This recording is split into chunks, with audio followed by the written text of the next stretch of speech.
Evening. Welcome to the Danvers Zoning Board of Appeals. If you would like an agenda for tonight's meeting, they are over here, right, Georgia? Out on the bench. Out on the bench outside. We have 4 cases on the agenda tonight. 2 are going to be continued, and then we will hear the other 2 cases. Can I have a motion to accept the minutes from the last meeting? So moved. Second? Second. All in favor? Aye. Aye, thank you. And I'm going to ask everyone if they would silence their cell phones so we don't have them making noise during the meeting. And I'm going to introduce the members of the board all the way down to my right. John Bowner, our clerk tonight. Ken Scholes to my right. To my left, Jeff Sauer, Ken Jarvinian, and Corinne Doherty, who is our alternate, and I'm Becky Kilborn. I'll be the chair tonight. And from our planning department, we have David Fields and Georgia Pendergast, who we need desperately. They do a great job for us. So the procedure for tonight's meeting is the clerk will read the notice of the hearing, and then the applicant will present their information. We're going to ask you to use the microphone. This is only our second live type meeting here at the Senior Center, so we're getting a little bit used to the technology in this room. But we're going to ask you to go to the microphone if you are going to speak and present your information. And then we'll go to the board for questions all the way down the board. Each board member will ask questions. And then we will go to the audience for questions or comments, and then back to the board for deliberation. And based on the information that's presented and what the board says, I'll give you your options for moving forward. And I think that's it. So we're ready to start. Thank you, Madam Chair. Our first case is 12 Bowdoin Street, Zone R2. Request for a special permit to build an extended family living area on a pre-existing non-conforming lot in accordance with Section 9.3.3 of the Danvers Zoning Bylaws, made by Paul and Amanda Bartlett, docket 21-4930. Madam Chair, we're in receipt of an email from the applicant requesting to continue to our August 16th meeting. She's still trying to work with the builder and the architect to revise the plans. Okay, can I have a motion to continue to August 16th? So moved. In a second? I'll second. All in favor? Aye. Okay, thank you. Our next case is 22 Bayberry Road, zoned R2 as well. Request for a dimensional variance from Section 7, Table 2 of the Danvers Zoning Bylaws for a new garage with a side setback of 1.3 feet where 15 feet is required, made by Tara Marie Boudreau, docket 21-4934. Also an email from the applicant also requesting to go to our August 16th meeting. Can I have a motion? So moved, Madam Chair. And- I will second. And all in favor? Aye. Thank you. Our first regular case is 11 Jersey Lane, zoned R2. Request for a dimensional variance from Section 7, Table 2 of the Danvers Zoning Bylaws to allow the construction of a new conforming single-family dwelling on a lot with 120 foot of frontage where 125 feet is required. Request for a special permit to construct a 905 square foot extended family living area within a conforming dwelling on a non-conforming lot in accordance with zoning bylaws, section 9.3. Request made by Stephen and Kathy Gardner, docket 21-4940. Thank you.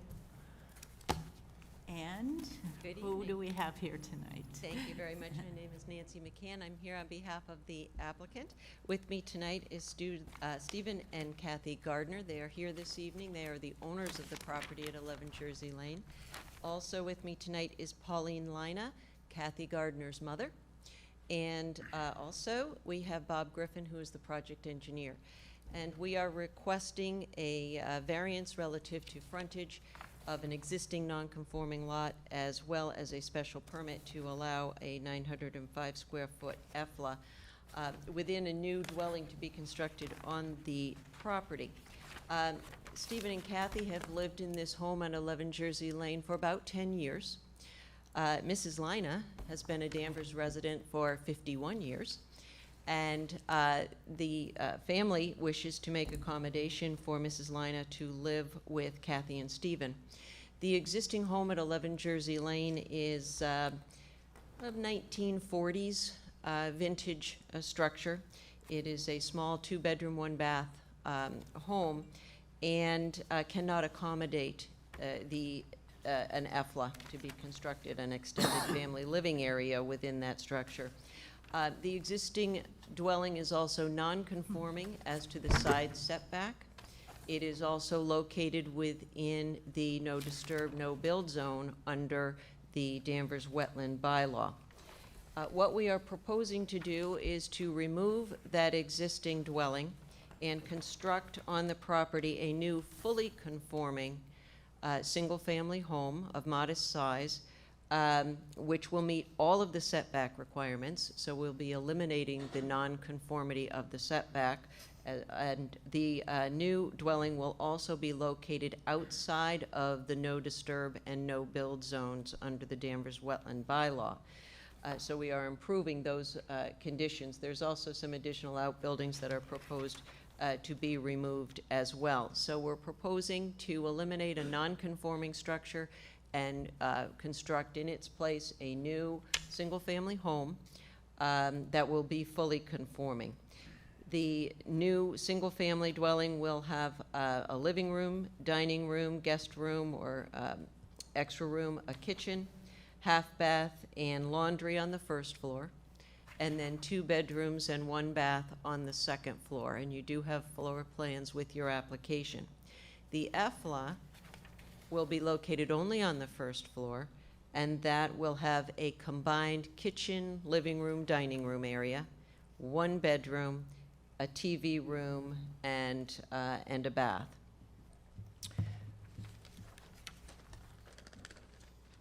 We do have shared living area proposed in association with the EFLA.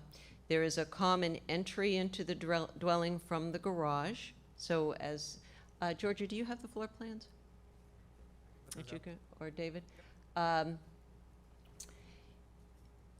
There's a 2-car garage proposed. And if you enter the home through the garage, you enter into the EFLA. So that's a common space that will be shared. And the half bath and the laundry room on the first floor will also be shared. So if I can go up, I can point this out. Oh, Nancy, could you just take the mic with you? Sorry. All right, let's see. If you come in the garage, if you're going into the dwelling, you come in here, and this is the EFLA. So there's common space coming in here, and then we have the half bath and the laundry area here. This is the EFLA in this section. Again, single story, kitchen, living room, dining area. We have a TV room here and 1 bedroom here. Handicapped accessible bathroom for the EFLA. The main dwelling has a living room, dining room, kitchen, and a spare room. And then on the second floor, you have 2 bedrooms and a bath on the second floor. And again, this is the shared laundry room and half bath.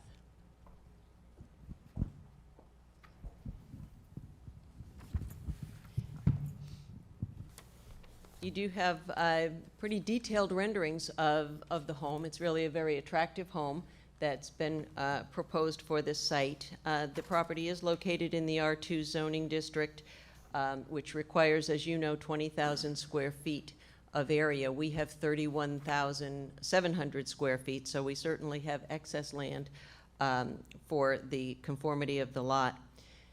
The R2 zoning district does require 125 feet of frontage, and this grandfathered lot has 120 feet of frontage. So it is non-conforming as to 5 feet of frontage. So we have requested a variance to allow the reconstruction of the single-family home on this lot.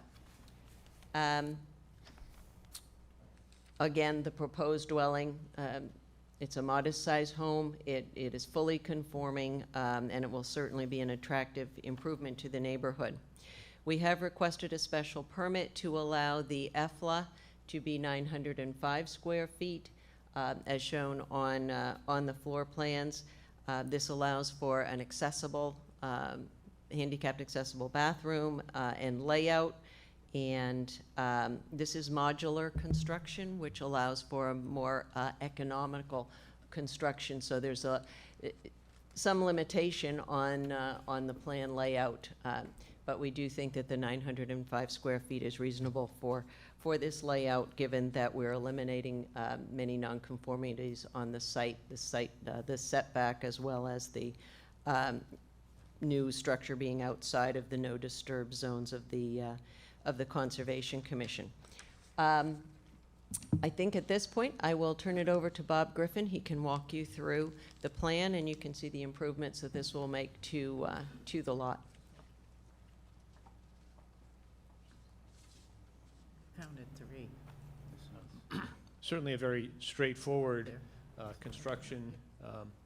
The new building is obviously in front of the existing building. There's enough room to sort of keep the existing building where it is today without sort of going through the demolition process while the new building is constructed. We've been to the Conservation Commission, provided some details about the foundation. There'll be a crawl space underneath the first floor living area because there's a flood zone on the property. The first floor will be elevated a few feet above the flood elevation, so it's, certainly complies with the building code and even has a couple of extra feet of elevation, just in case there's some sea level rise. You can see that there's a crawl space access on the north side of the building that would provide room to store, some lawn furniture or something small like that. That type of storage is allowed with the flood regulations. You can see we reuse the existing driveway. We come in and make a quick turn to the garage area. There'll be a little bit of fill placed around the building for the flood reasons, but most of the lot basically stays at the grade that it currently is at. The Conservation Commission approval requires a little bit of enhancement along the wetland edge, along the shoreline, but nothing substantial from a site preparation point of view. I'd be happy to address any questions. Bob, would you discuss the other structures on the property? Yeah, so just north of the proposed building, the red building, is a small shed to be removed. There's also a small shed behind the existing building, which is also to be removed. There's a small shed down by the water. You can see it in the lower portion of the site plan. That's to remain, basically at the end of the existing driveway, and it's used to store some lawn equipment and things like that. There is a drainage easement on the property, so there's a drain line that comes down Jersey Lane and heads out towards the water on the south side of the property there. Thank you. You're welcome. Okay, we ready for questions? Anything else? The only thing that I'll add, and it was included in the application, we do have all of the design standards under section 9.3.4 have been met with this proposal, with the exception of the size of the EFLA, for which we have requested a special permit. We also have itemized in the application the requirements for the grant of a special permit under section 30 of the bylaw, and we do comply with each of those criteria for the special permit. And I'd be happy to go through those if you would like, but they're detailed in the application. Fine. Thank you. All right. All right, John, I'll start with you. Thank you. Attorney McCann, I just want to clarify, the square footage of the house, I see is, you listed at 2460, and then additional to that is the 905 for the EFLA? No, the 2460 is the square foot of the footprint, and that includes the That's garage. Okay. There is a second story over just the main dwelling portion, not over the EFLA, which adds a little bit on the square footage, but we've included the garage in the footprint square footage. So I guess what's the square footage of the house, including the EFLA? Let me just look. Bob, do you know that off the top of your head? Excluding the garage. I can tell you in a moment if I do some quick math.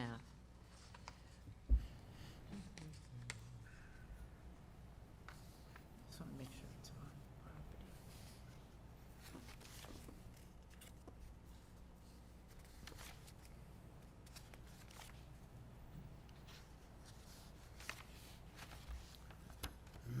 It would be about, including the garage, I'm coming up with about 3,400 square feet. Okay, and I thought I heard Mr. Griffin say, so this has a crawl space, not a full foundation? Yes, the entire house is just a crawl space.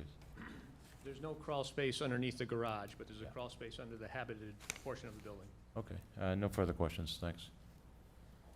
Thank you, Madam Chair. I was gonna ask about Concom, but you've already talked to them.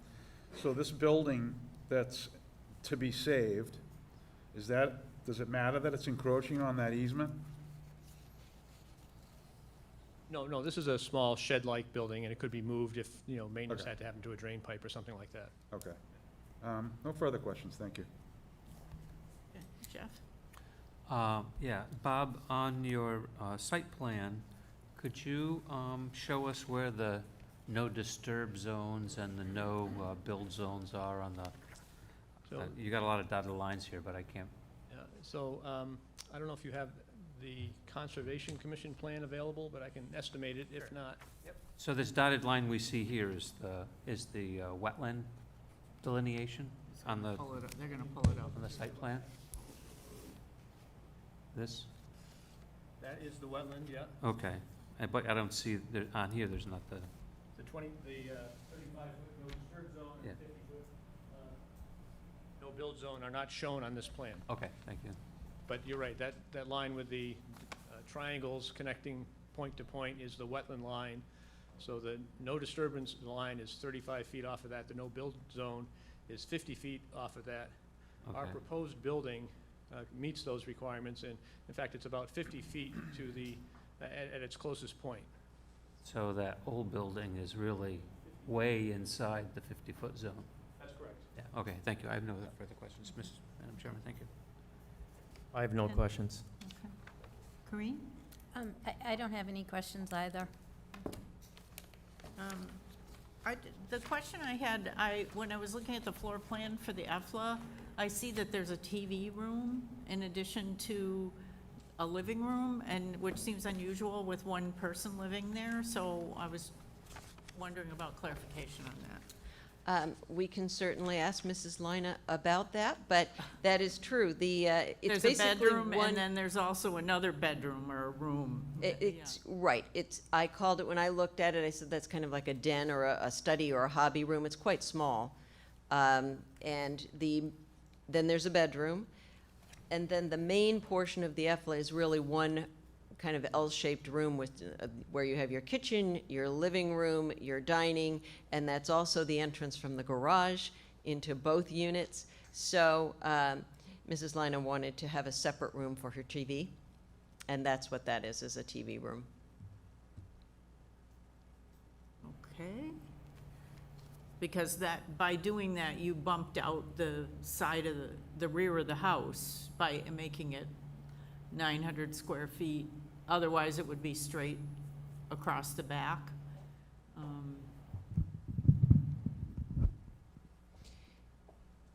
So if it went straight across the back, it would cut a good portion of the bedroom Okay. off, as well as part of the TV room. So if it went straight across, it would be here, and the bedroom would be 10.6 by probably about less than 8. It would be very small. Okay. All right. And I did go out there, and obviously, this will be a massive improvement for the property, so it'll be a lot of fun to go home, right? Any other questions from the board? All right. Do we have any questions or comments from the audience?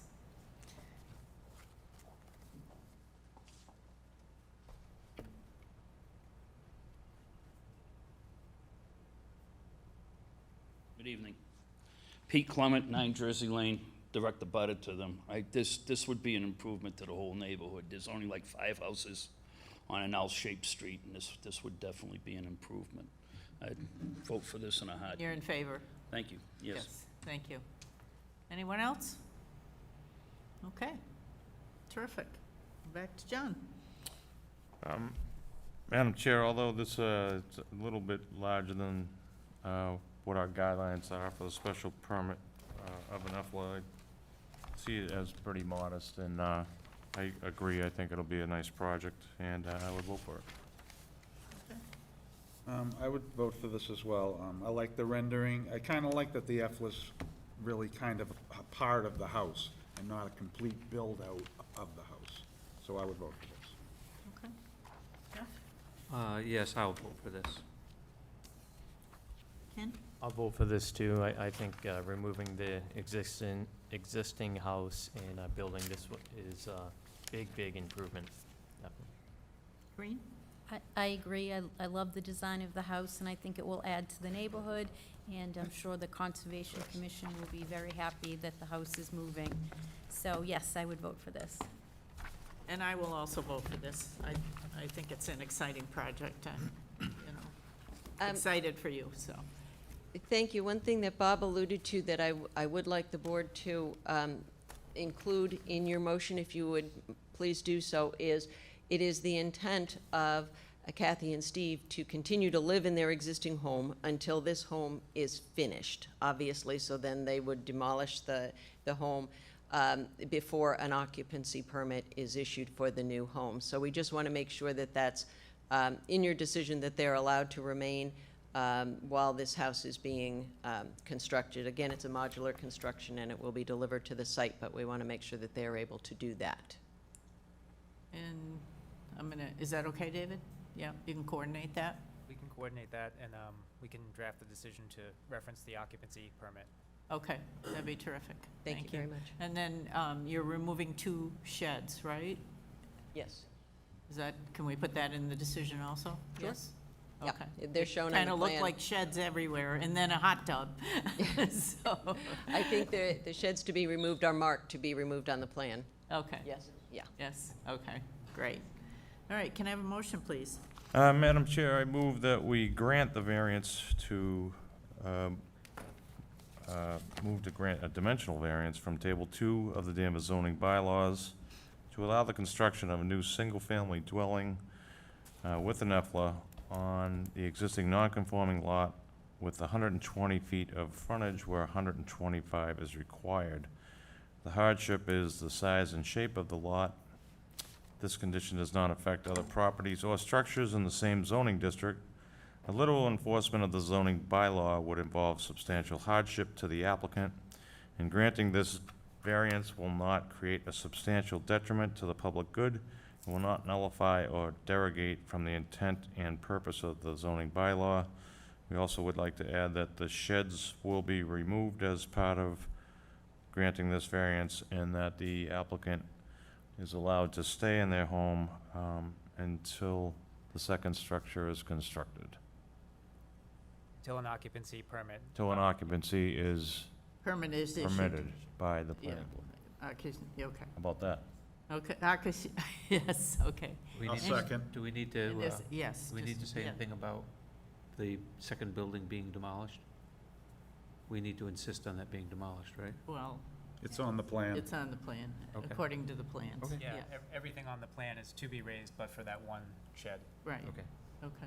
And can you I second it? did second, yes. Okay, all in favor? Aye. Opposed? All right, thank you.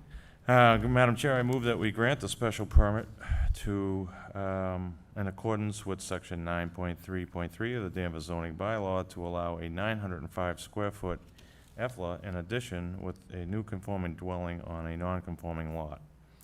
The municipal water and sewer shall not be overloaded by the EFLA. The public streets shall not become overloaded by the EFLA.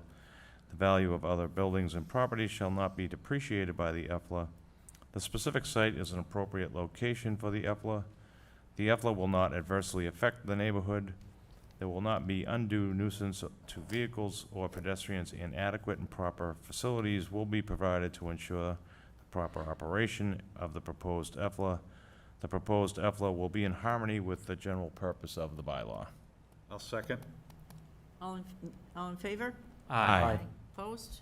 All right. Thank you Good very luck. much. Good luck. Exciting.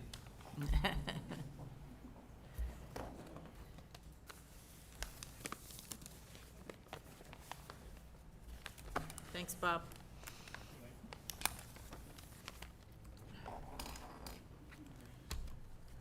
Okay.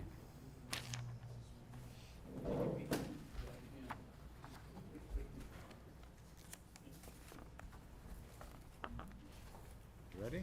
Yep. The next case is 51 Needham Road, Zone C3. Request for a use variance to allow multifamily residential use and a finding to allow alteration of an existing non-conforming parking and landscaping setbacks in accordance with Table 3 and Section 3 of the Danvers Zoning Bylaw made by JHR Development LLC, docket 21-4936.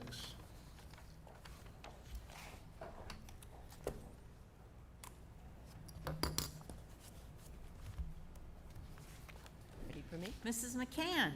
Thank you very much. Nancy McCann once again. Here on behalf of the applicant, JHR Development LLC, relative to the property located at 51 Needham Road, the apartments at Endicott Crossing.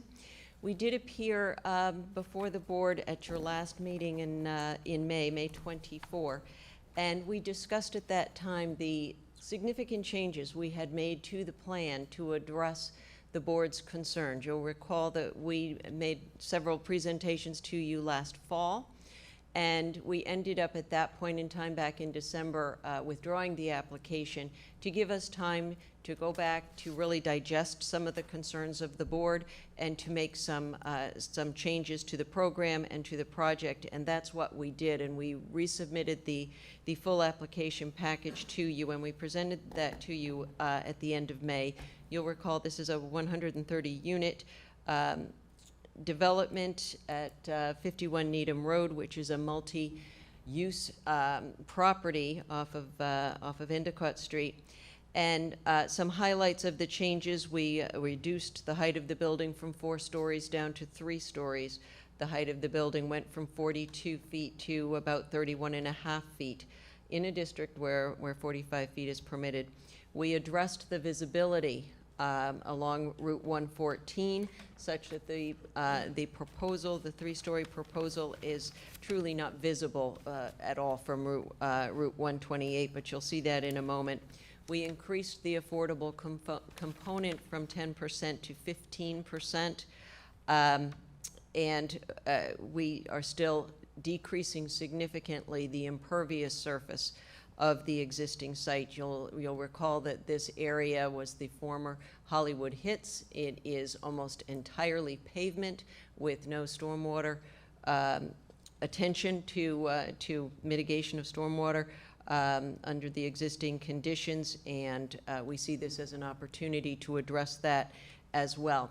And we went through some of that with you at the last meeting. However, our project engineer, Larry Beals, was not able to be here at that meeting, and I think it's important for you to hear his presentation, and he's put together a very good PowerPoint to kind of take you through what we have done to address the board's concerns and to allow this project to be truly an important improvement to this area, and to make this whole shopping area one that has all sorts of services and living availability and a diverse housing source for the area. So I think what we'd like to do tonight, if you will allow us to do that, is to have Larry present to you his PowerPoint. We're happy to answer any questions that you may have, and we would very much look forward to moving this project forward as a benefit to this area. So I'll turn it over to Larry. I think our last meeting was a Zoom meeting, so. It was, and I think this may be a little more This might be a little better. informative. We can see it Yeah. a little better, yes. Thank you, Nancy. Larry Beals, I was the guy that wasn't here at the last meeting, so I'm here now. Appreciate the air conditioning. It's been a warm day, so I'm tempted to drag this out for a couple of hours just so I don't have to go out there. But as Nancy said, we've given this quite a bit of thought, and sometimes in meetings, we don't have adequate time to describe the thinking that goes through it. So we put together this PowerPoint to explain our design rationale and hopefully convey that to you. And The points that we want to make tonight is that a use variance is appropriate for this property, and we will go through those points, and that if the use variance is granted, it will be beneficial to the community. So I think one of the important things when you're evaluating these properties, if we can go to the next slide, we'd like to take you on a site visit. And I don't believe that we've ever done that. Everyone's probably very familiar with the site. But this is, as Nancy said, the former Hollywood Hit site. And it was built in a period before there was a Conservation Commission and a Zoning Board of Appeals that closely scrutinized this. And it was under different regulations, and people approached design differently. Very functional building. It's been vacant for over 5 years. There's virtually no landscaping. Somebody in our office commented that there was some, if you see the weeds growing in the cracks. But we don't think that really complies with the zoning. There's really no architectural interest in the building. It's a functional building. It's a theater. You go there to watch movies, so there wasn't any real reason to add any interest to it. And there is no stormwater management. So it's an opportunity, I think, to improve architecture, improve the landscaping, add some stormwater management, and bring a use to the site that will replace what existed there for a number of years. And if we can go to the next one, this really just conveys the property today. It's flat, it's all paved.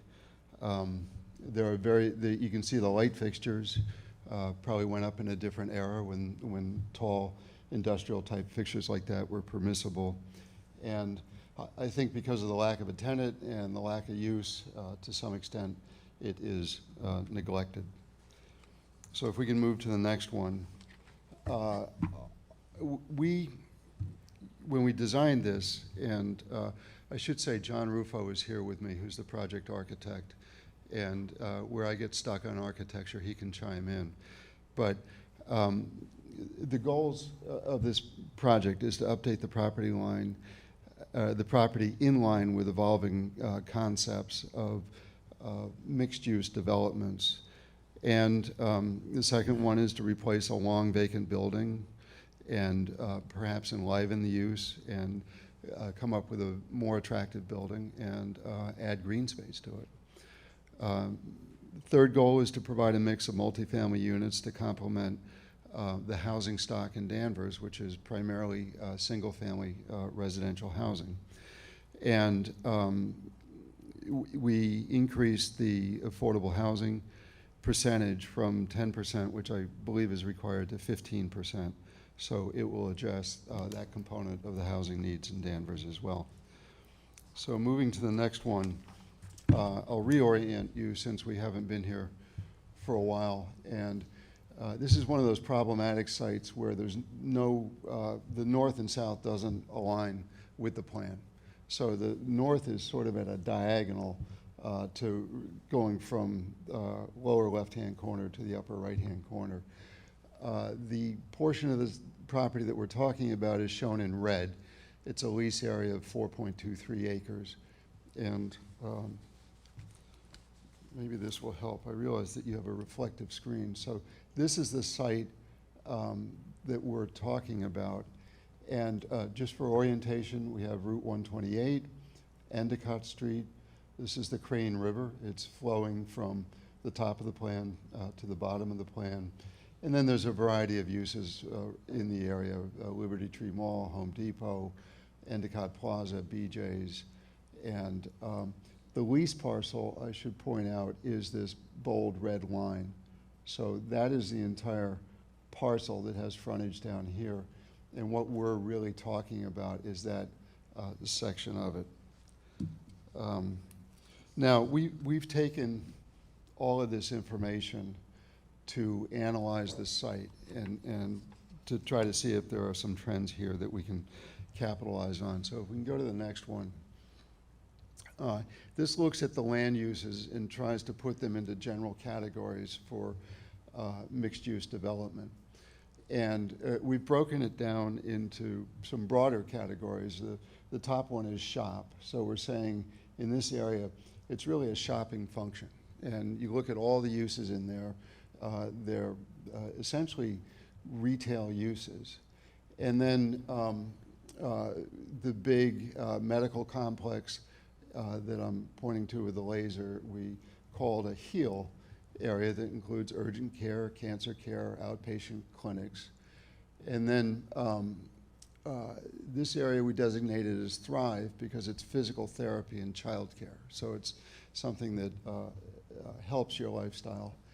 And we also have a healing area over here. And then age, this is assisted living in this area, age restricted.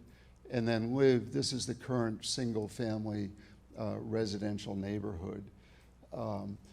I think what makes this site special is this large riverfront area that has, people are always drawn to river views. Waterfront property is always very desirable. We're not on waterfront property. The edge of the river is about here. We're more than 200 feet from the edge of the river, but nevertheless, it gives you tremendous vistas of that riverfront area. And then travel. There's 128 Endicott Street, and there are also MBTA bus routes on Endicott Street as well. So if we can go to the next one.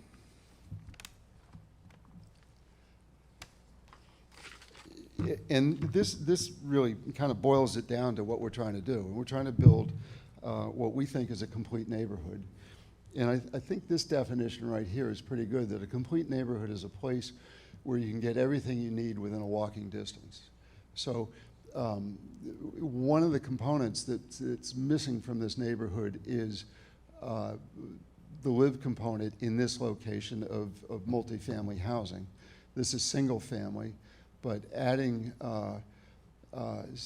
multifamily housing at that point is our second point. The addition of multifamily units builds on the 25 single-family houses on Needham Street, and it begins to provide a diversity of housing within this area of diversity of uses. So if we could have the next slide, please. And we dug back through, you're probably more familiar with this than I am, but we found a report called Danvers Trend Report.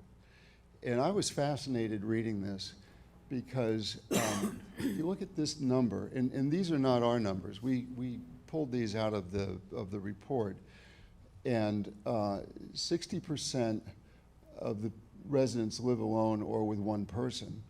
So that tells you that there's a tremendous amount of single-family housing, perhaps a bit underutilized.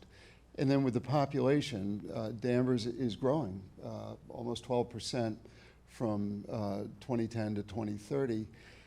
And the highest growth rate is under 18 and over 65. And that's what we're targeting. Well, we're not targeting under 18, but we're targeting people that need to, young people and perhaps older people that are the people that use multifamily housing.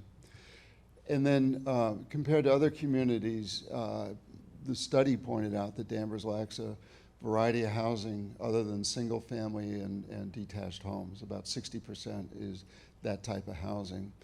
And I believe one of the goals was providing a wide variety of housing types is important because it enables people of different income brackets and at different stages of life to have viable housing options with the community.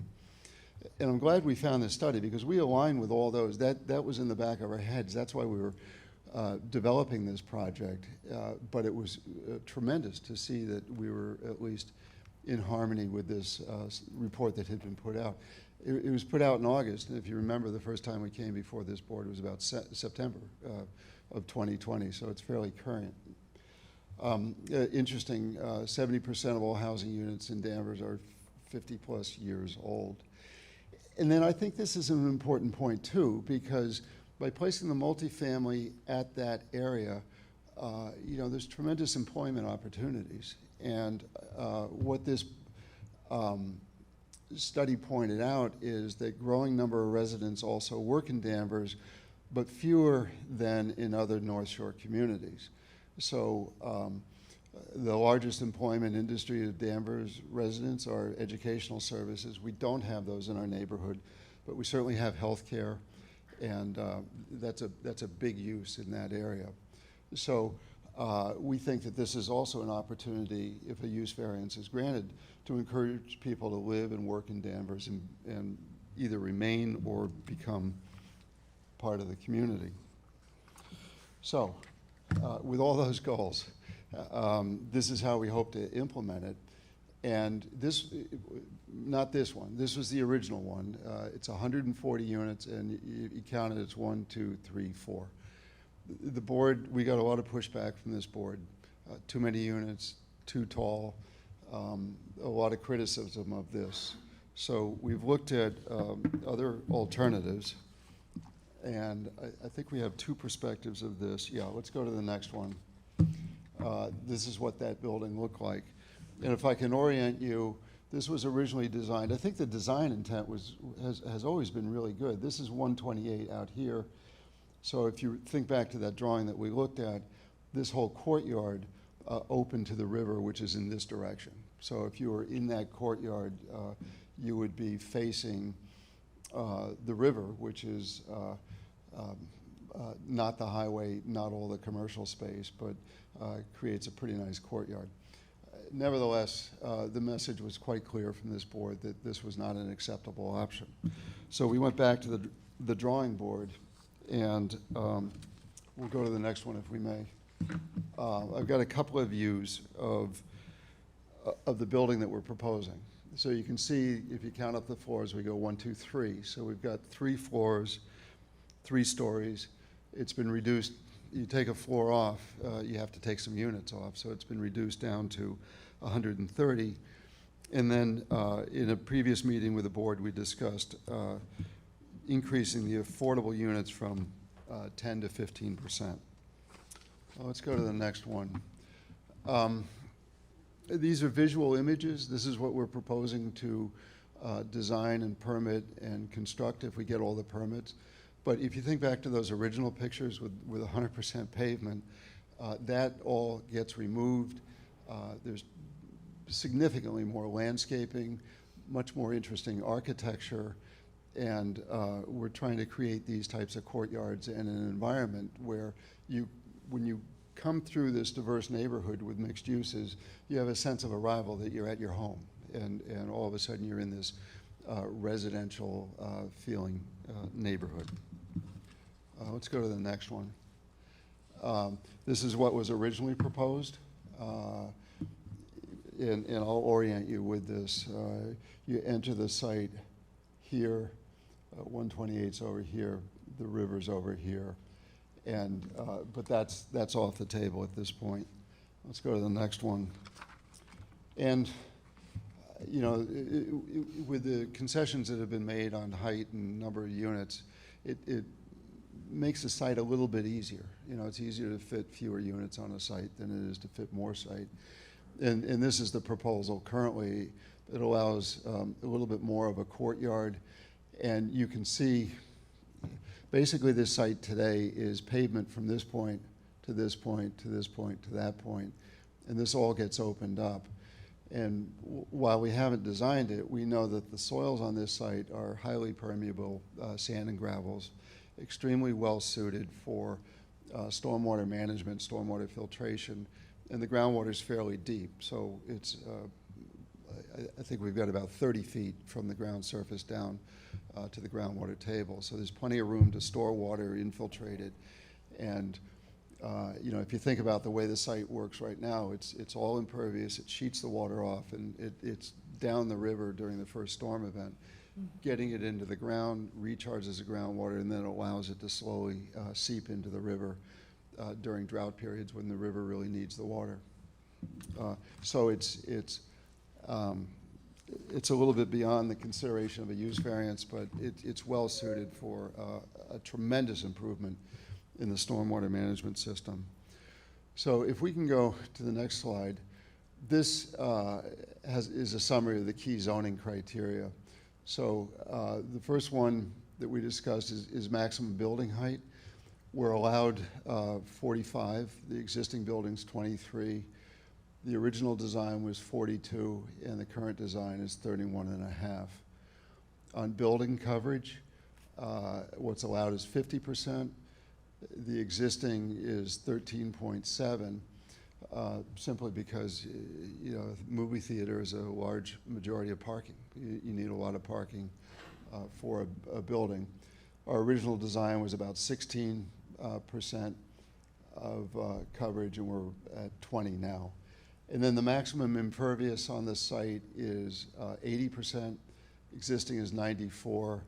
The original design was 71, and we've boosted that up to 75 by having fewer units.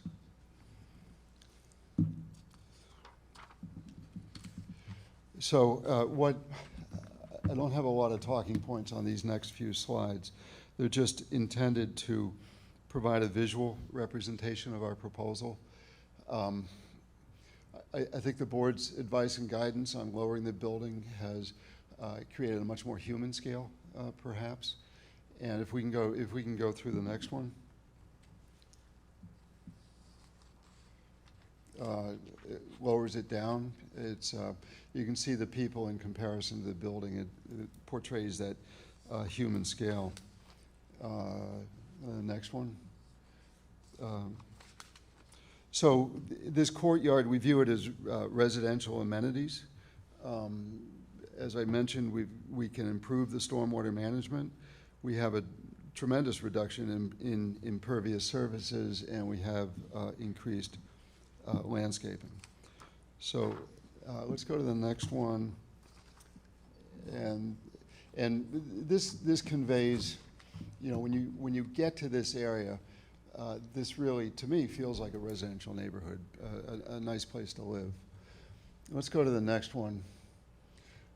So we spent a lot of time talking about the height of the building, and this is a view, a perspective from Route 128 on top.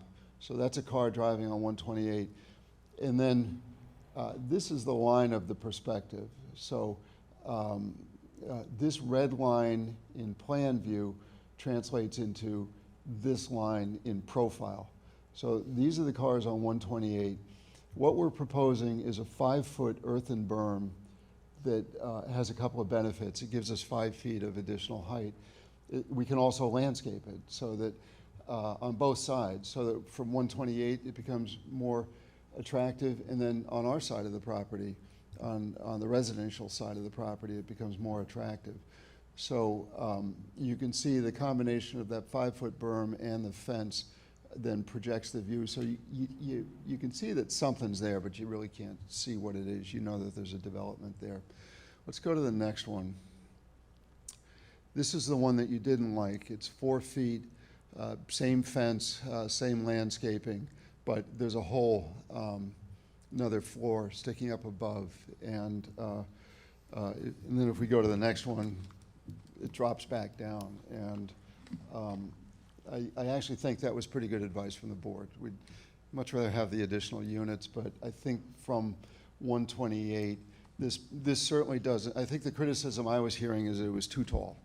And I think if you look at this drawing, you would, if you were seeing it for the first time, you wouldn't be saying, well, that building appears way too tall. It at least lets you know that it's there.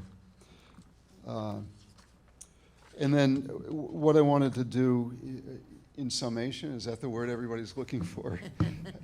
In summary, we'd like to support our argument in favor of the use variance. Nancy has drafted the application. All of these items are in there. But if I could just tick them off, we want to make 2 points. One is we think a use variance is appropriate for this site because it fits in very nicely, and maybe it's appropriate to change the use from the movie theater to a residential multifamily housing. But you have your rules, and you have to abide by those rules. And I'd like to go through these. That this is a very irregular lot shape, and presence of existing buildings and uses on the lot affect this lot, but not generally lots within the zoning district. So as I mentioned, the bigger lot, the bold red line that surrounded that is the lot, and we are part of that lot. And literal enforcement of the zoning bylaw will result in substantial hardship, And I believe that the board has previously made a specific finding of hardship related to the shape of this lot. One of the things that makes it very difficult for any retail space to survive on this particular lot, this particular lease area, hard up against 128, but a long distance from Endicott Street, is that there's no visibility. So when you get to the access drive on Endicott Street, you have no idea what's at the back of that, and it's somewhat difficult to get there. So, you know, if somebody's living there, they know how to find their way home. So that's not an issue. If somebody trying to sell goods and products, it's more difficult for the first-time person that's arriving at that site. The fourth point is proposed project will bring substantial aesthetic and economic benefits to the neighborhood and the community as a whole. And then what I think is tremendous about this is it's a variety of housing units options provided, and the modest unit size will meet the housing needs of many and create a diverse, supported community on the site. And if you think back to those Danvers trends, this seems to align quite a bit with some of the goals of that study. So I think that's my last slide. If we can just go to the next one. I will wrap it up here. I've probably spoken too long, but I wanted to convey all our ideas on why we thought this was a pretty good project, and we'll answer any questions the board may have. Does anyone have questions for Mr. Beals? I do not have any questions. For him? No? I just have a quick one.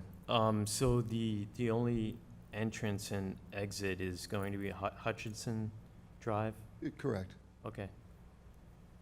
Thank you. Anybody else? Questions? Are we going through questions? Yeah. Well, I do. What about the rest? Well, we're going to do questions, but I just wondered while he was up there, because Nancy's probably going to come back up. No. Okay. We'll ask for Nancy. Mrs. McCann, please. All right, Green, we're going to start with you.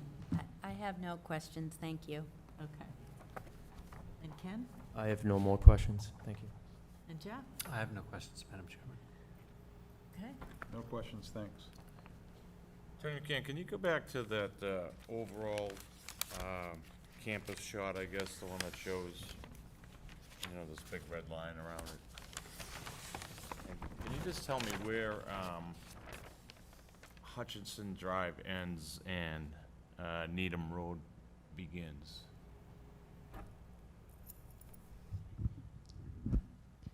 Okay. Hutchinson Drive is not a street. Right. Hutchinson Drive is a driveway. So Hutchinson Drive starts right here as the driveway going into the various mixed uses, the medical uses, the childcare use, the BJ's, the gas station, Russo Marine, and the site that we're talking about. Needham Road is here, and Endicott Street is there. So I guess, how is this address Needham Road if it's out in the front, but your lot's back in the corner? Oh. The entire site is almost 25 acres, okay? And what's outlined there in red, and Larry, you'll correct me if I'm wrong, but is the 24.54 acres is outlined in red. And that's Needham Road, And that is on Needham Road. the address of 51. Correct. Okay. And the driveway that goes in It's is Hutchinson. called Hutchinson Drive, but it is not a street. Okay. So how do you see foot traffic working from your proposed parcel in that back corner, just in general, to anywhere on that site or otherwise? And I'll ask Larry if he wants to address this, but there is certainly foot traffic now that goes between the various uses along there into BJ's and into the office buildings. There's really office buildings on both sides of the BJ's facility, and there will be the ability to walk through that area. That happens now. Remember, Site plan approval will happen as part of this project, should this board grant the use variance that we're requesting. And site plan approval will deal with pedestrian ways and crosswalks and all of that sort of thing would So be you part of see site like plan. sidewalks bringing you down like to BJ's or the Sure. medical buildings? Absolutely. Okay. And the height that's allowed in this zone, the 45-foot height, what is that from, though? Isn't that a commercial height? That is the height that's permitted in the C3 zoning C3. districts. That's correct. Yep. Right. But we're significantly under that. Yeah, you're at 31.5. Which but- is a residential height. If Okay. you look at your residential zoning districts, 30 feet is generally the residential height. I have no further questions, thanks. Actually, I do have a question. I was thinking you probably do have a question. So, all of what's outlined in red is all part of the same parcel? Yes. So the so Russo's, the marina, is leased and not owned by that tenant, and the new gas station for BJ's and the parking isn't owned by BJ's, it's owned by the owner of that whole parcel? I think the answer to that is yes, that is correct. This is one parcel that has 24 and a half acres, and there are leased tenants within that parcel. Okay, so when you're talking about the big red light rectangle in the back, that's the only piece of property that, it's only that part of the property that would be sold to the owner who wants to put in the housing complex, correct? It would not be sold, it would be a ground lease. Oh, okay. Just as all of the other uses Yep. on the site. And as Larry mentioned, and as is shown in the application, this board has looked at this site. It is clearly an irregularly shaped lot and has recognized that in 8 different variances that have been granted with regard to this 24 and a half acre parcel. And there's different uses, BJ's being one of them, that is there as a leased tenant with a ground lease. Okay, thank you. How many tenants are there? So there's BJ's, there's the Russo's Marine, there's the healthcare center. There is then the child care facility, how many tenants? 4 tenants. For the whole site, ground leases. Well, there's 5 buildings, they're not all ground leases. Right. But there's 5 buildings. 5. Okay. Yep. Okay. And did you not, Corinne, I'm sorry, what? did you want to ask anything about the river or any? Oh, no, I mean, we've You've had- beat those issues You've to been, death. you've done it. We've done that. Okay. Thank you. All right, and Ken? I have please. one question. So you took one floor off the whole building, and you only lost 10 units, correct? That's right. So those must have been the bigger units up on the top floor? No, the footprint of the change, if you looked at the 2 slides that Larry Right. compared. It's it a went 2 from sort of buildings. an L shape to a C shape. So the footprint changed and the layer came down and we lost 10 units. Madam Chair, That's can it. we Can have you, them go to the can mic? you use the microphone? I'm sorry, because we're on cable TV and they can't hear you when you're No, it's sitting in the okay. chair. It's okay. Okay, to say that again. So, took the top floor off the building, like you said, and then expanded the footprint of the building so that we kind of balanced out those 10 units against the total volume of the building, and you end up with a net loss of 10 units. If you want to go back to the slide, I can point it out if that'll help clarify it. No, I'm fine with that. Thank you. Yep. And could you just review the parking also again? Would that be possible? There are 2 parking spaces per unit, Okay. which is the requirement under the zoning bylaw. Now, we have studios, we have 1-bedrooms, and we have some 2-bedroom units. We are providing 2 parking spaces per unit. Again, as I mentioned, we do have to go through full site plan review with the planning board for this project.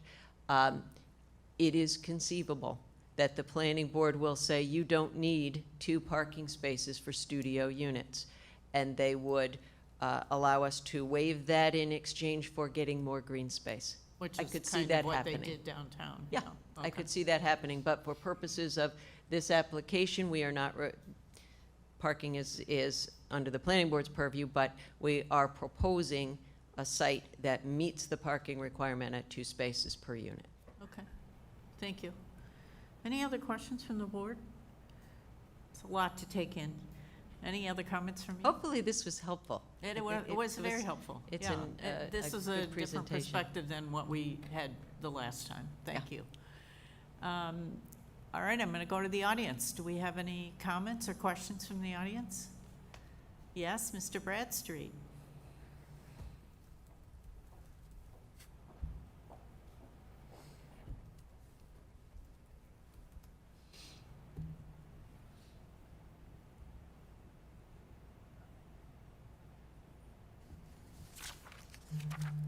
Bill Bradstreet, Town Meeting Member, Precinct 1.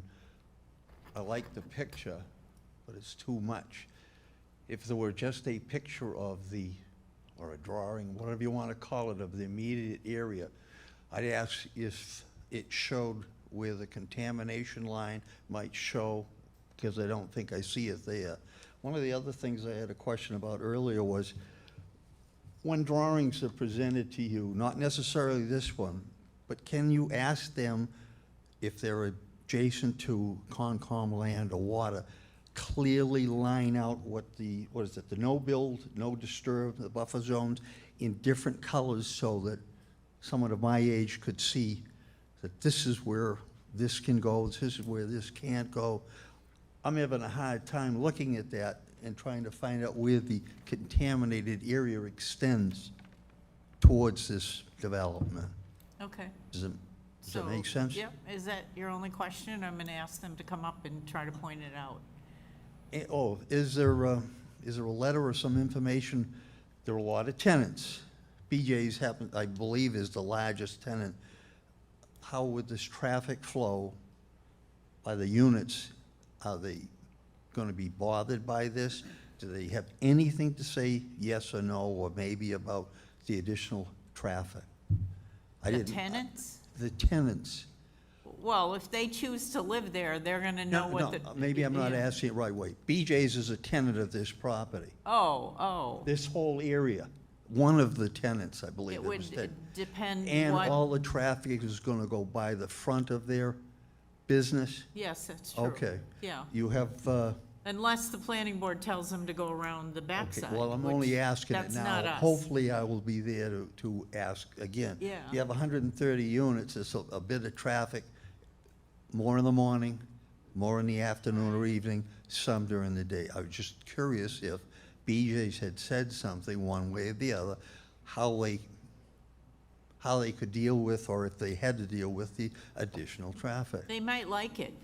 It might bring business. Well, again, I'm asking if that's what they feel. I'd like to know that so that I wouldn't be Well, repeating my I'm question. sure it would be whatever's in their lease with the property owner with regard to whether or not they can control that driveway, and I would imagine they cannot, so, I'm asking you because you're the board. you know, I'm just telling you what I think, No, yeah, and again, yeah. as long as you tell me you're working on it. Thank you. All right, thank you. And I'm gonna ask you to address the contamination issue. Okay, do you want me to talk about the Yeah. last point? And then Yes, I'll ask, and that would I'll be ask fine, Larry too. Beals to Yes. talk about the contamination issue, because we, if you recall, last fall, we did have graphics and we showed the areas and, Yes. and what we were talking about as far as any potential contamination. And we there know was it's just an one issue. little bitty corner.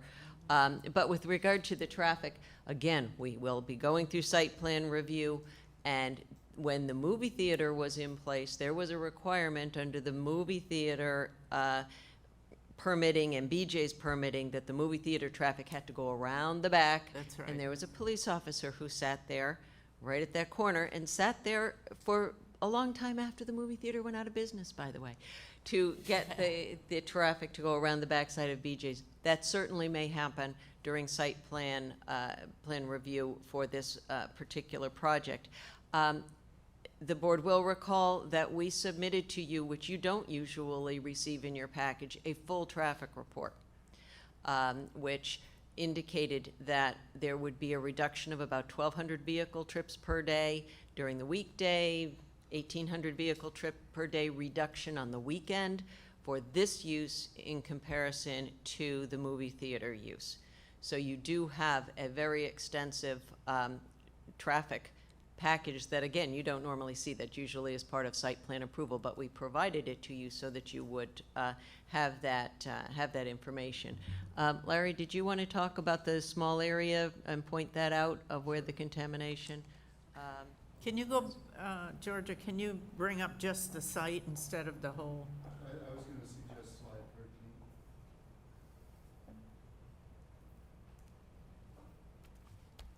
So this is not the proposed site. This is the four-story, but it's a good orientation for this site. Let me reorient you. 128's over here. This is Hutchinson Drive. So when you enter the site, you're entering here. The movie theater is located about here. And then the only area where we found any contamination just barely over the property line is right in this area. And you may recall earlier, the LSP that was involved in that study was before the board, and the word that was being used that night was the best way to manage it is to encapsulate it, Yes, which is a fancy word for paving right. on top of it. So you want to reduce the infiltration of water on it, and the pavement prevents anybody from disturbing it. And so that is the proposal, that the contamination came from this site. It barely came onto our site, and it would be encapsulated, but all work in that area would be under the supervision of a LSP because of the contamination. Okay. And you did your own 21E environmental study?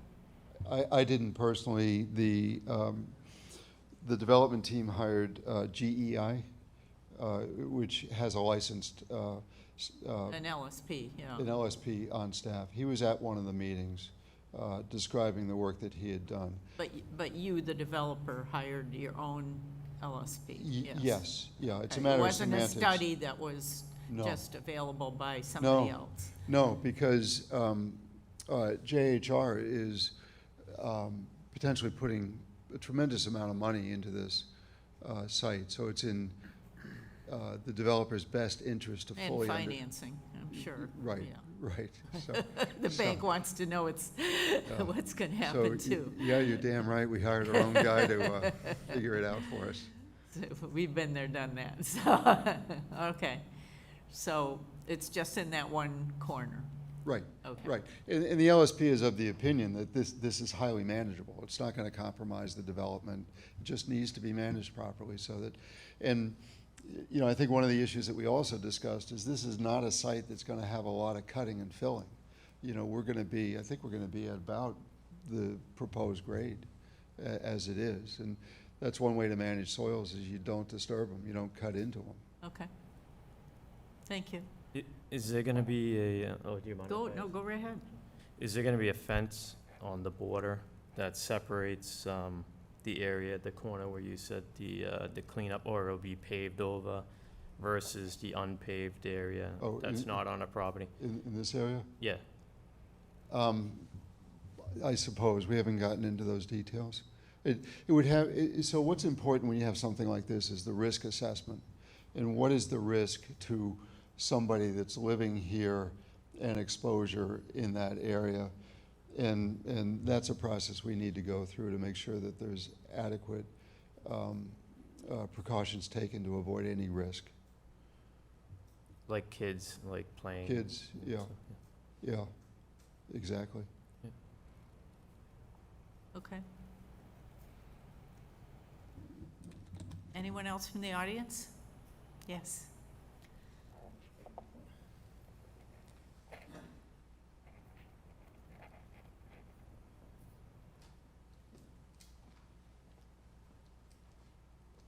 Thank you, Madam Chair. Matthew Duggan, 41 Chase Street. I just want to kind of step back from all the details that you've heard so far and just talk about the residential being allowed in a commercial 3 zone. So we know that that residential is not allowed by right, and hence the request for a use variance. Through you, Madam Chair, I was wondering if it would be appropriate to have town staff from Land Use and Community Services just describe what their thoughts are for future residential in this C3 zone. Are they looking at possibly proposing a character-based zoning change? I'm just wondering. I will tell you that when we had this project and the other one across the street proposed, we went to the planning board and asked for an opinion with regard to using residential in that area. And their response to us, I think the exact wording was, they are not opposed, okay?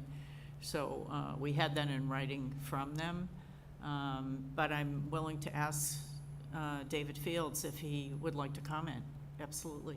Yeah, I appreciate that. Thank you. Sure thing. Thank you. Through you, Madam Chair.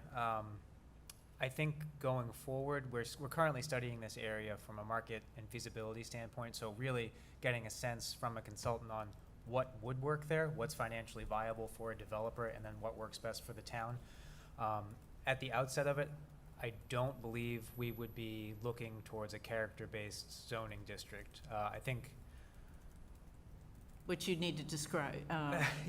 So that's really, essentially it's a definition of what that is. Yeah, it's essentially a form-based code, which means the zoning doesn't necessarily care so much about what happens in the buildings. It's more about what they look like and where they're placed on a site. So a lot more aesthetics and a less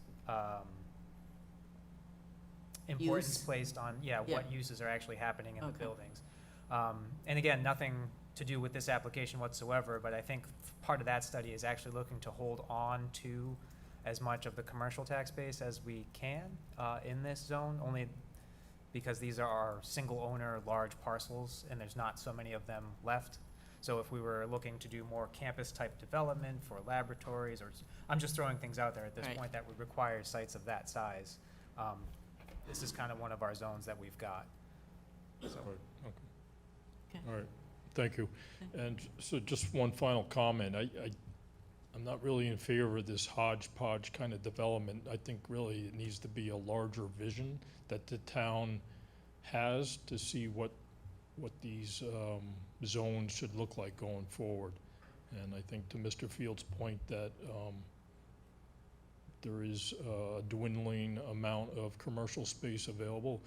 The boatyard next door seems to be an appropriate use for that area. There's also another area right next door as well where a number of contractors store their vehicles overnight. That seems like an appropriate use. So I'm not sure that having residential in that specific area is really appropriate. So thank you for your time. Take care. Thank you. I guess go ahead, Mrs. McCann. Just on a point that Mr. Duggan brought up, because it came up at the last meeting too, we had someone here who said this would be a great area for a contractor's yard, because there's a contractor's yard going on right now on some area very close to this site, or I think he said on this site in another area. I'm not aware. Contractor's yards are not permitted in this zoning district, and a use variance has not been granted to allow a contractor's yard on this site. So Mr. Duggan's comment just reminded me that at the last meeting, we did have someone say, this ought to be, continue to be the contractor's yard, and he made a comment about that, and I looked it up, and if there's a contractor's yard going on there now, it's not legal. Thank you. Pete?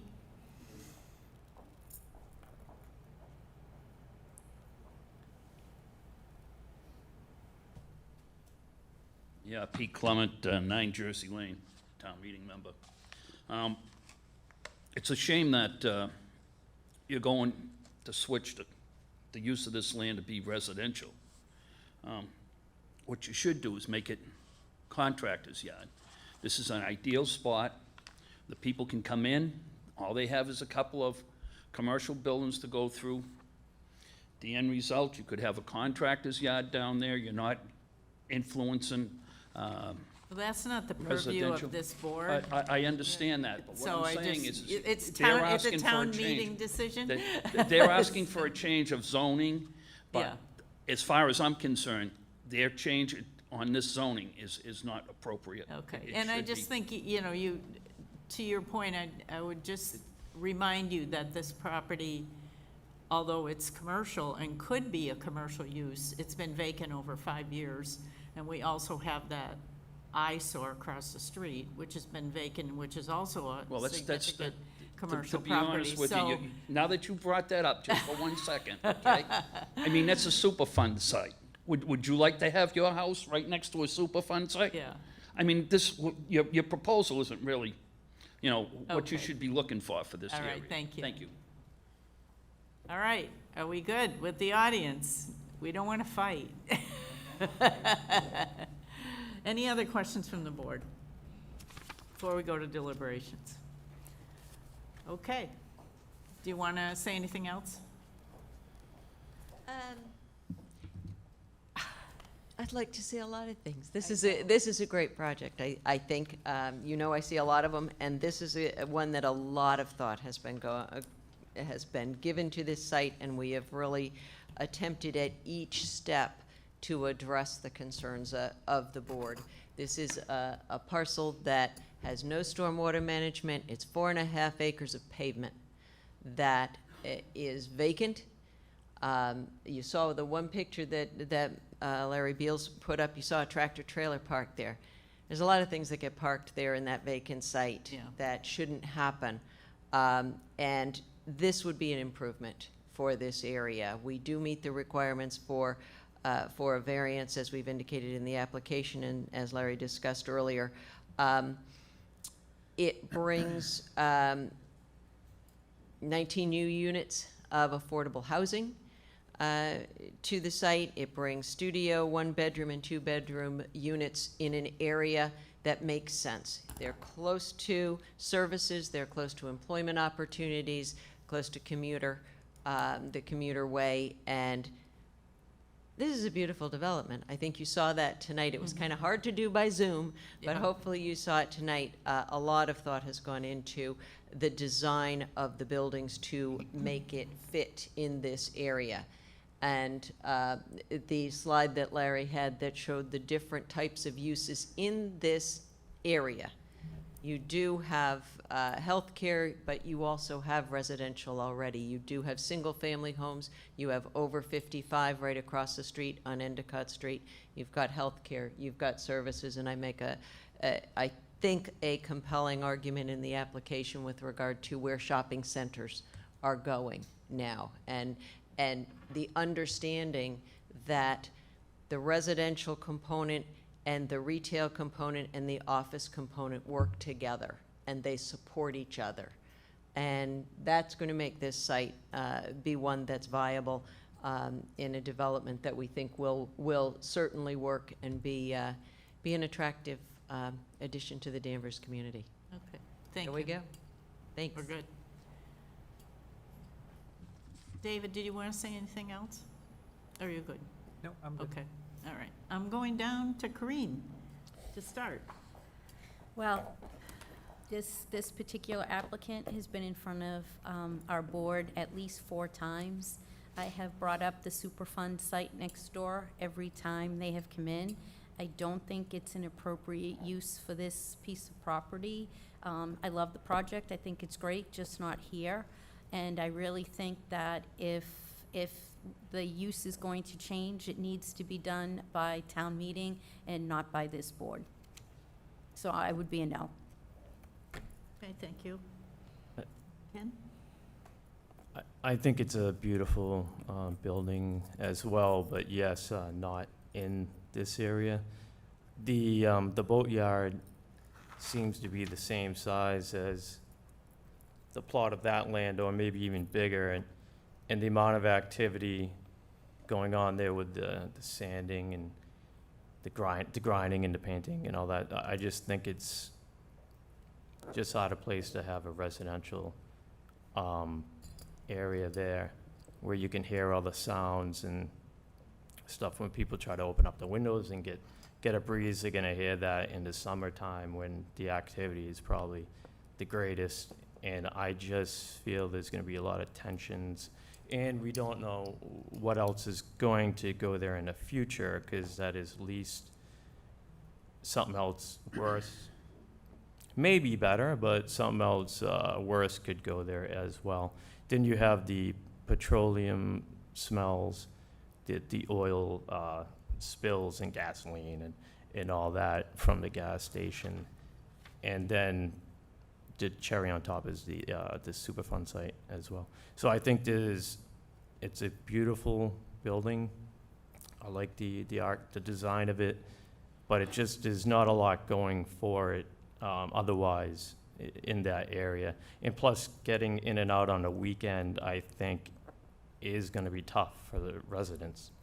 I think with BJ's and all that stuff. I remember as a kid going to the movies, and, you know, during that time when everyone's going to work, and then people are trying to come in and maybe go to, you know, people are leaving the residence, trying to go to work, and the people are coming in trying to go to work, and BJ's and stuff. I think it's just gonna be a quagmire. So, I mean, I just don't think it's viable for that area, and we will need commercial area in the future. So I would be a no. Jeff? Thank you, Madam Chair. I appreciate the applicant's work in trying to accommodate the site. I am not a big fan of use variances. I very seldom vote for them. This one's a very difficult one. I'm on the fence about this one because we know that it's a difficult property from a commercial standpoint. It hasn't been rented in 5 years. But I'm worried about the access issues, and to Mr. Duggan's point, like I said, I think use variances in general are a bad idea. If the town wants the zoning of a particular district to be a certain way, it should be done through town meetings, so I'm a no. I agree with Jeff. I mean, this board's under a lot of scrutiny to begin with. And then when we start doing use changes, I think they start pointing fingers. I'm not a big fan of use changes through variance, so I'm a no.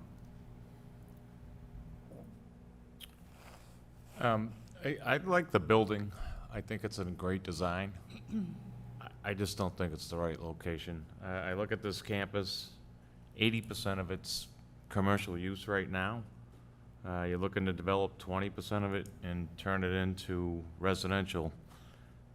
As I pointed out in my questions, I don't think any work the planning board could do will make this a kind of user walker friendly location for residents to live.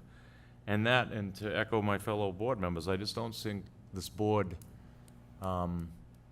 should be making a use change of this type. I think this is more of I've always thought that this is more of a town meeting problem. And for that reason, enough right there, I would be a no. But I just don't think it's a good use of this site. Again, 80% of it's in commercial use right now. I do understand what you're saying about its location within the parcel. But I just don't see putting residential as a way to solve the problem up there. So I would also be a no. Okay, so I voted for this last time, and I will say that I would vote for it again, and my reasoning is that it's not realistic to continue to have vacant sites within town. I think we need housing, and I think that the applicant has been generous in offering 15% of affordable housing. The units are smaller, which we need. We need places for seniors to go. We need places for young people to go. And I think the smaller units are more attractive. I like the screening from 128 with the berm and the fence. I think it really separates it from the highway. I'm looking back at my comments of what I said last time. If it was a commercial tenant, I think a commercial tenant would have to be a destination tenant where you're specifically going, like to BJ's or to the boatyard. It's not gonna be a drive-by, let's go shopping type tenant. And that could be the reason that it hasn't been rented and why nobody wants to go to this site. So it would bring tax revenue to the town, it would bring housing to the town, it would bring affordable housing to the town. And I appreciate that the applicant spent a lot of time redoing the project to make it more viable for us and for the community. So I would be a yes, and apparently I'm the only one, unless anybody else wants to say something else. Obviously, you don't have the votes.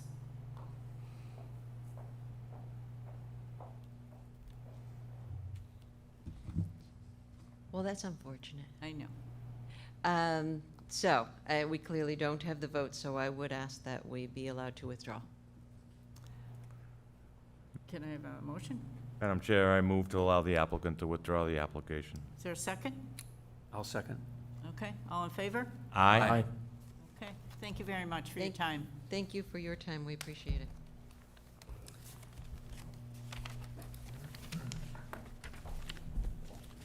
Did I see we had other business Yes. as well? Oh, David has some things for us to go over. shopping list? Let's hope not, I have too many of those already. We'll just give a minute for them to leave, and then,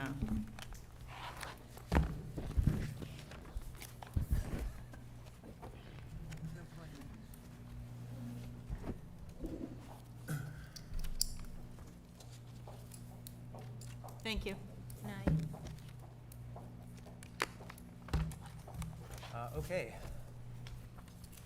All right, you got the go floor. ahead. Okay. Mr. Fields. So I just wanted to give this board an update on the work that we've been doing. I think we checked in last time, I think during the pandemic, last summer. We had a land use summit of sorts, as much as we could during the pandemic. We were slated to go to town meeting in the fall, last November, with several zoning bylaw updates related to various things. Some of them were cluster subdivisions, which can be done by special permit in the book. Some were just definitional changes. But that town meeting didn't happen. So those changes will still be up, hopefully, for this fall for a new town meeting. But since then, you know, we've been working through the bylaw and then working with you all. There's other changes that have come about in the last year by the time we get to next town meeting that we wanted to look at, and we also wanted to just touch base with this group since some of those changes could affect the way you do business, and just see where you were at if you wanted to go forward. I did just want to preface, there's been quite a few changes at the state level recently for zoning reform. So there's been some changes in the way votes occur for different types of permits and things like that. So part of our task is to go through the bylaw and see how much we can modernize to come correct with those changes. And some of the other changes we were looking at specifically that would affect you related to Section 3. There's been about half a dozen, maybe a few more changes in case law from about 1990 to 2015 that would affect nonconformities. Nothing too drastic, but we probably should, it might be time to update, I guess is what I'm saying. If the, what's on the books now predates 1990, it's probably time to take a look at that. For a change in non-conforming use, that's what you're talking about? Just that whole section, really. Okay. It's just vested rights, what happens with freezes, you know, who's allowed to do what. Some of the things we ran into with the changes for findings. Okay. So we can take a look at that. In addition, based on, you know, what we heard tonight in the last meeting with both the Denny site and this site, we're happy to take a look at use variances, and, you know, there's other strategies out there for handling those. If that's something this board is interested in, we can certainly do that. But I just wanted to do a brief check-in. We don't have to spend a lot of time on it tonight, as we didn't want to put pen to paper and then have you say, you know, what are you doing? We don't want you doing anything. So that would be a wasted effort. But we are going this fall, so now is about the time where if we wanted to make some changes in November, we could take a look at that